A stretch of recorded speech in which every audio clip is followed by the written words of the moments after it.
एक फुलादी घोंसा मेरे जबड़े पर पड़ा और मैं उछलकर दीवार से टकराया। फिर कई गार्ड्स वहशियों की तरह मुझ पर पिल पड़े। मेरे जिस्म जैसे अचानक ही वजनी हथौड़ों की जद में आ गया। राइफलों के बट्टे, ठोकरें, घोंसे, हर तरह की कारी जरबें मुझे लगाई जा रही थीं। मारने वालों में यकीनन जावा भी शामिल था। उसके धाड़ों और गलीज गालियों से इस जमीन दोज कोठड़ी के दरो दीवार गूंजने लगे। 2-3 मिनट ही में मैं जख्म हो गया। तब मुझे अपनी एक टांग में शदीद झटका महसूस हुआ। मेरा सर पहले पुख्ता फर्श से टकराया, फिर हवा में मुअल्लिक हो गया। मुझे अंदाजा हुआ कि मुझे उल्टा लटकाया जा रहा है। कुछ ही देर बाद मैं तहखाने की छत से उल्टा झूल रहा था। मेरा सर फर्श से करीबन 5-6 फुट बुलंद था। मेरे जिस्म और चेहरे से बहने वाला खून कतरा कतरा स्याही माइल फर्श पर गिरने लगा। चावा धाड़ा, मार दो कुत्ते को। इसके अंदर जो कुछ है इसकी गंदी नाक के रास्ते बाहर आ जाना चाहिए। 2 तनोमंद गार्ड्स ने अपनी चर्मी बेल्टें अपनी पतलूनों से निकाली और मुझ पर पिल पड़े। इन बेल्टों के साथ भारी आईनी बुक्कल भी मौजूद थे। मेरे पूरे जिस्म पर अंगारे दहकने लगे। हर दफा जब शड़ाब की आवाज आई मुझे लगता था किसी ने आग में दहकाई हुई सलाखें मेरे जिस्म पर रखती हैं। सितम बालाए सितम यह था कि मैं सिर्फ एक टांग के जरिए छत से झूल रहा था। टांग के जोड़ उखड़ते महसूस हो रहे थे और ये वही टांग थी जिस पर लड़ाई के दौरान में मैंने एक शदीद चोट सही थी। मेरी दूसरी टांग जंजीर की बंदिश से आजाद थी। अजीब बेढंगे अंदाज में दाएं बाएं और आगे पीछे हरकत कर रही थी। हर इंसान में तकलीफ बर्दाश्त करने की एक हद होती और मैं कोशिश और मशक से इस हद को काफी आगे ले जा चुका था। लेकिन फिर भी एक हद तो मौजूद थी। यह हद काफी देर से आई लेकिन आ गई। गार्ड्स की वहशियाना ज़रबों ने मेरी तकलीफ को आरूज पर पहुंचाया और फिर मेरा ज़हन एक घुटन ज़दा तारीकी में डूबने लगा। मैं बेहोश हो गया। लेकिन नहीं, ये होश और बेहोशी के दरमियान की कैफियत थी। मुझे अपनी मद्दम कराहें भी सुनाई दे रही थी और चावा की धाड़ें भी। फिर मुझे मेरे हाल पर छोड़कर वो लोग बाहर निकल गया और ये बहुत बुरा हाल था। जैसे किसी शिकार की वो परिंदे के जिस्म पर कट लगाकर और उन कट्स में मिर्च मसाला भरकर उसे अंगारों पर भूना जा रहा हो। मुझे लगा जैसे मेरी टांग टूट चुकी है और मैं इस टूटी टांग के साथ ही झूल रहा हूं। मेरा खून तेजी से बह रहा था। मैं नीम बेहोशी के आलम में इस खून को अपने चेहरे पर रेंगता हुआ महसूस कर रहा था। इर्द गिर्द के सारे मनाजिर तारीकी में डूब चुके थे। कोई आवाज समाज तक पहुंचती थी तो वो जैसे किसी अथाह कुएं से बरामद होती थी। इस कुएं की गहराई मुसलसल बढ़ती जा रही थी। मैंने सोचा, तो क्या मैं मर रहा हूं? सरवत का चेहरा एक बार फिर निगाहों में आया। एक सुहानी शाम याद आई। हम फूलों से घिरी हुई एक रविश पर पहलू ब पहलू चल रहे थे। इसका हाथ मेरे हाथ में था, एक वादे की तरह, एक पैमा की सूरत। सरवत, हम कभी जुदा तो नहीं होंगे ना? मैंने कहा। नहीं ताबिश, अब तो वापसी का रास्ता ही नहीं है। लेकिन अगर कोई ऊंची दीवार रास्ते में आ गई तो मैं इस दीवार से टकरा कर इसे तोड़ दूंगी या फिर अपनी जान दे दूंगी। वादा? हाँ वादा। उसने मेरे हाथ को हुले से दबाया था और चलते चलते मेरे साथ लग गई थी, जैसे वो सिर्फ अपनी जुबान से नहीं अपने पूरे जिस्म के साथ वादा कर रही है। तब सावन की एक तवील छड़ी का मंजर निगाहों के सामने आया। अपने घर की बालकोनी में हम पास पास खड़े थे। बारिश की छींटें जिस्म में एक जां फजा गुदगुदी पैदा कर रही थी। सरवत, मुझे डर क्यों लगता है? क्यों हर वक्त धड़का लगा रहता है कि हम कहीं बिछड़ न जाएं? प्यार करने वालों को धड़का तो होता ही है। इस धड़के को कैसे खत्म करें? बिछड़ जाएं? कम अज कम धड़का तो खत्म हो जाएगा। वो शोखी से बोली। सरवत की बच्ची, मैंने उसकी चुटिया पकड़ना चाही। वो एकदम चुकाई देकर कमरे में दाखिल होगी। मैं उसके पीछे लपका। वो सीढ़ियां फलांगती हुई छत पर चली गई। उसने बरसाती का दरवाजा छत की तरफ से बंद करना चाहा। मुझसे धकेलता हुआ छत पर आ गया। बारिश ने हमें सरतापा भी खो दिया। मैंने एक कोने में उसे बाहों के घेरे में ले लिया। उसके चेहरे पर बारिश के साथ साथ प्यार की बारिश भी होने लगी। बस करें, उसने तेज सरगोशी की।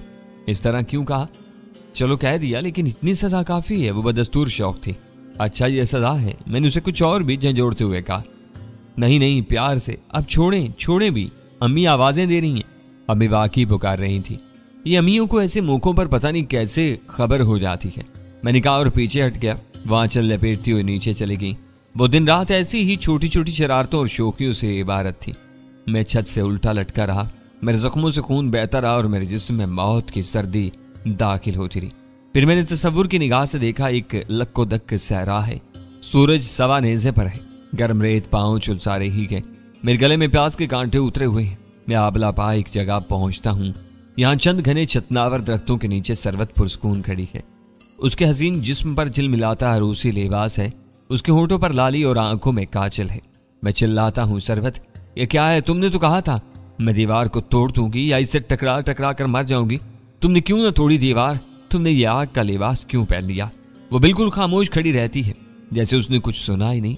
वो मेरी तरफ देखती भी नहीं, जैसे मेरे वजूद से ही बेखबर हो।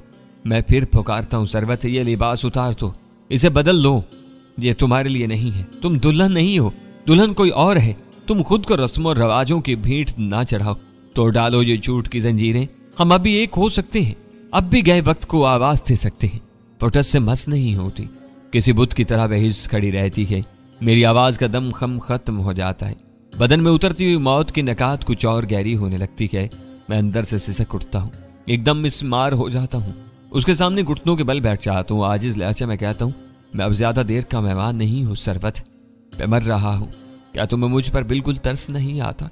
मैं जलते सहरा में हजारों मील की मुसाफत तय करके तुम तक पहुंचा हूँ। क्या तुम इसी तरह बुत बनी खड़ी रहोगी, रस्मों रवाजों के हिसार में बंद रहोगी, मेरी तरफ देखोगी भी नहीं? प्लीज सरबत, प्लीज मेरी तरफ देखो, मुझे यूं बेमौत मत मारो। सरबत पर कुछ असर नहीं होता। वो लाताल्लु के खड़ी रहती है। एक तरफ से एक बेचेहरा हेवला बरामद होता है, एक नौजवान। वो सरबत का हाथ पकड़ते हुए उसे अपने साथ लगाता है और फिर उसे लेकर दरख्तों की ठंडी तारीकी और छांव में ओझल हो जाता है। मुझसे पुकारता रहता हूं मगर वो मुड़कर नहीं देखती। मायूसी और सदमे की बेपनाह शिद्दत से मेरा ज़हन मुकम्मल तौर पर तारीकी में डूब जाता है।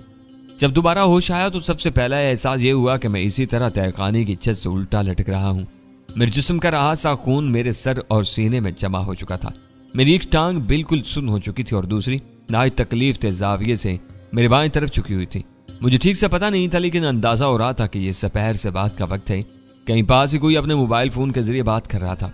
इसकी आवाज वाज़ेह तौर पर मेरे कानों तक पहुंच रही थी। मैंने ज़हन पर जोर दिया और पहचान लिया। यह सुल्तान चिट्टे की आवाज थी। वो कह रहा था, नहीं जावा साहब, ये हो ही नहीं सकता। वो फार्म से निकलेगा तो हमारी नजरों में जरूर आएगा। पूरी नाकाबंदी है जी। कालबंद दूसरी तरफ से पूछा गया कि क्या अंदर की इतला नहीं मिल सकती?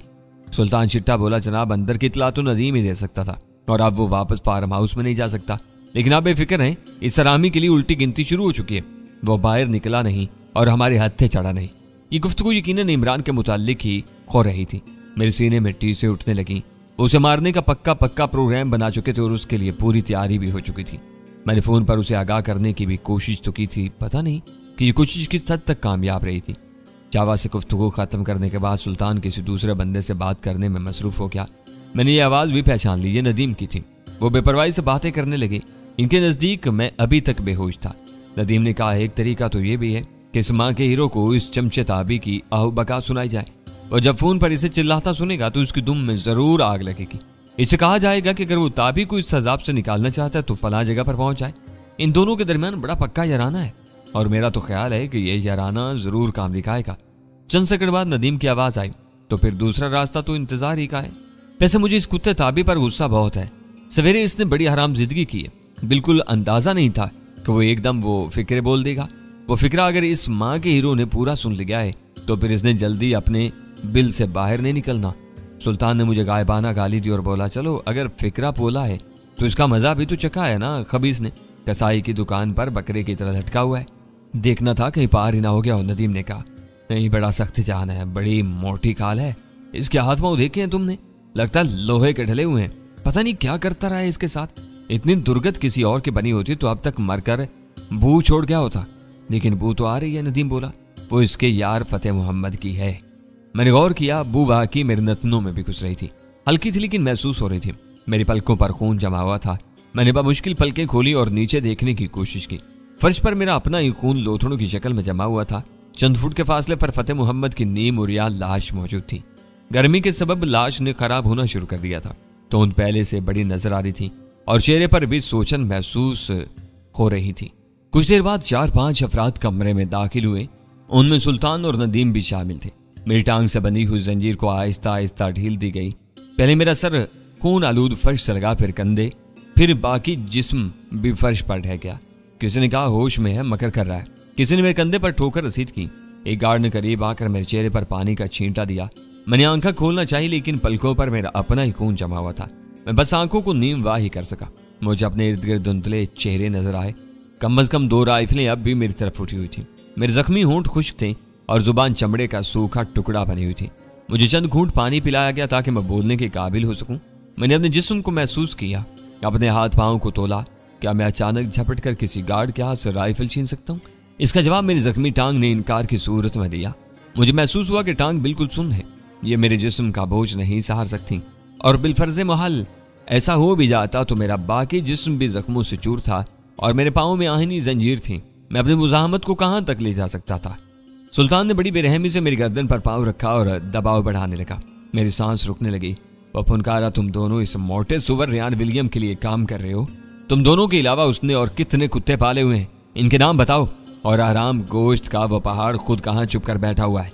मुझसे जवाब हासिल करने के लिए उसने मेरी गर्दन पर से पाँव का दबाव कुछ कम किया। मेरी सांस की आमदो रफ्त बेहतर हुई, लेकिन मैं खामोश रहा। उसने अपना सवाल दोहराया, मैंने भी अपनी खामोशी दोहरा दी। उसने गर्दन पर अपने पाँव का सफाक दबाव फिर बढ़ा दिया। रियान विलियम का ठिकाना बताओ, वरना अभी 2 मिनट में तुम्हारी गर्दन तोड़ दूंगा। मेरी सांस बंद होने लगी। आंखों के सामने चेहरे धुंधलाते चले गए। सुल्तान की आवाज जैसे किसी गहरे कुएं से आ रही थी।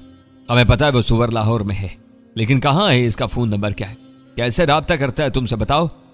जब मेरी सांस बिल्कुल बंद हो गई तो मैंने अपने जख्मी हाथों से सुल्तान की पिंडली दबोची और जोर लगाकर उसका मनहूस पांव अपनी गर्दन से हटा दिया। वो लड़खड़ाया लेकिन गिरने से बच गया। उसके साथियों ने मुझ पर ठोकरों की बारिश कर दी। सुल्तान खुद भी इस कार्य खैर में शरीक था। वो वक्फों से मुझे मारते रहे और सवालात करते रहे। वो इमरान के हवाले से भी मालूमात चाह रहे थे, लेकिन मैंने अपने होठों पर बर्दाश्त का कुफल लगा लिया था। करीबन 1 घंटे बाद उन्होंने मेरी जंजीर खींची और मुझे फिर से उल्टा लटका दिया। ताहम इस बार एक और गैर मामूली सितम जरीफी भी की गई थी। फतेह मोहम्मद की एक टांग को भी जंजीर किया गया और उसे भी मेरे साथ उल्टा लटकाया गया। ये एक लाश की सफाकाना बेहुरमती थी।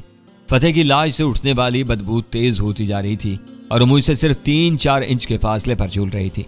फिर मेरी अजियत में इजाफा करने के लिए प्लास्टिक टेप का एक बड़ा रोल लाया गया और उसकी लाश को टेप के जरिए मेरे साथ पबस्त कर दिया गया। टेप को कई बल इस तरह दिए गए कि फतेह की लाश सरतापा मुझसे पबस्त हो गई।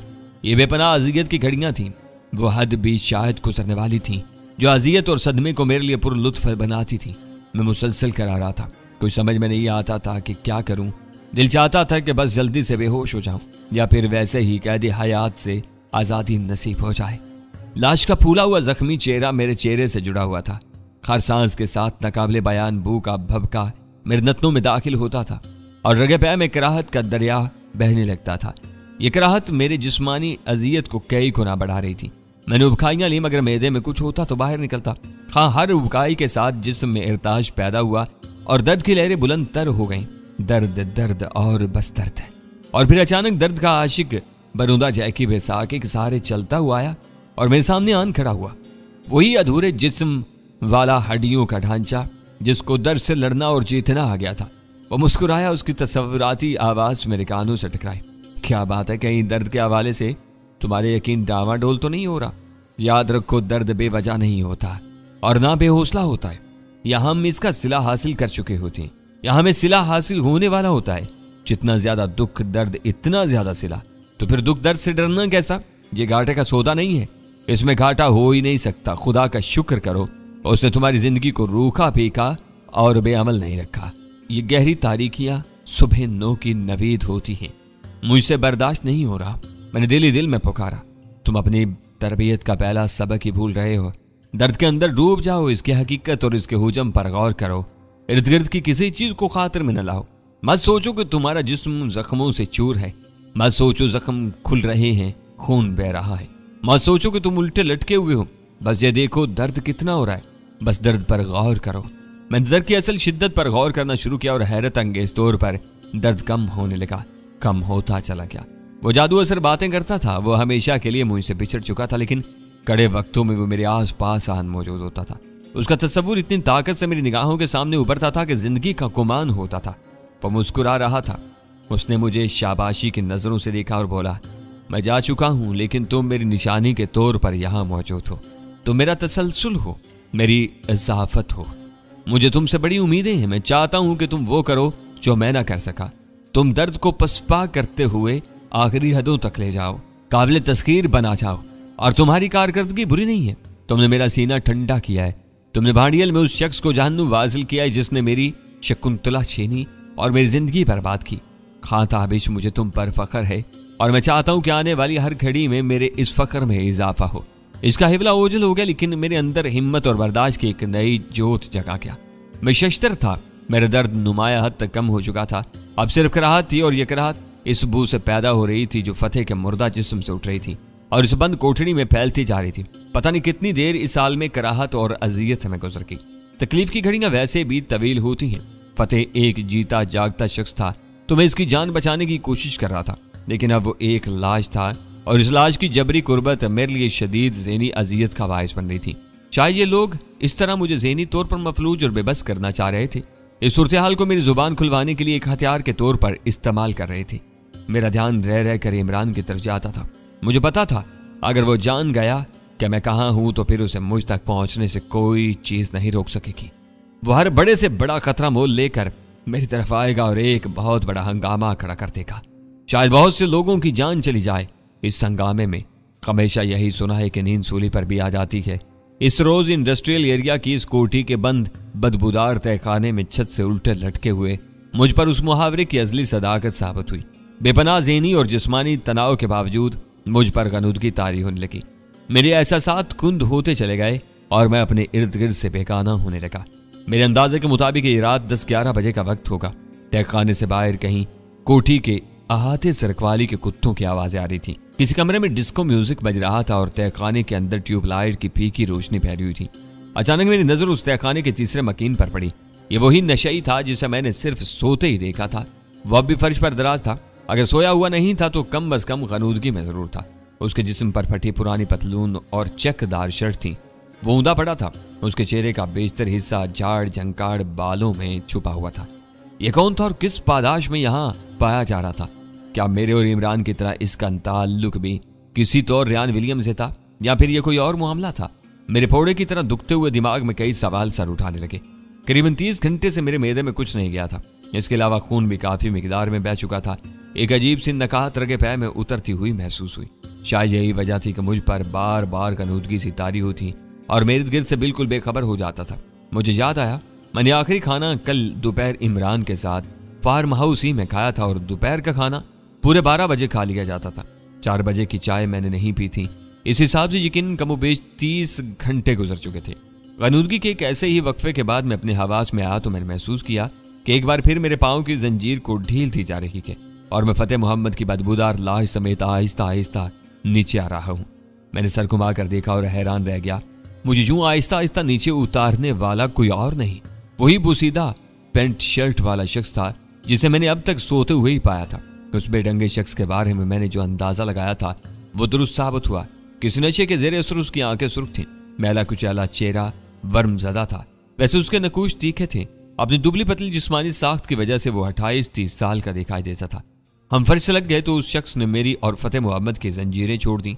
तब उसने जल्दी जल्दी वो तवील टेप मेरे जिस्म से अलहदा किया जिसने मुझे फतेह की लाश से पवस्त कर रखा था। मुझे खौफनाक बू की सजा देने के लिए जावा के कारिंदों ने वो सलाखदार खिड़की भी बंद कर रखी थी जिसमें से तहखाने का दूसरा पोर्शन दिखाई देता था। गलबन इसी बंद खिड़की का फायदा उठाते हुए उस शख्स ने मुझे नीचे उतारा था और फतेह की लाश से अलहदा किया था। बेशक बू बड़ी शदीद थी। वो मैदे में घुस गई थी और पूरे जिस्म में फैल गई थी। मुझे नीचे उतारने वाले शख्स का चेहरा भी बू की वजह से मकदर था। वो गाहे बगाहे अपनी शर्ट के कॉलर से अपनी नाक ढांपने की कोशिश करता था। लाश की हालत भी अब काफी खराब नजर आती थी। वो फूल रही थी। वर्मज़दा पपोटों के नीचे से सुर्खी माइल मादा रिस रहा था। मुझे लाश के साथ बवस्त कर देने वाली सजा वाकई बहुत कड़ी थी।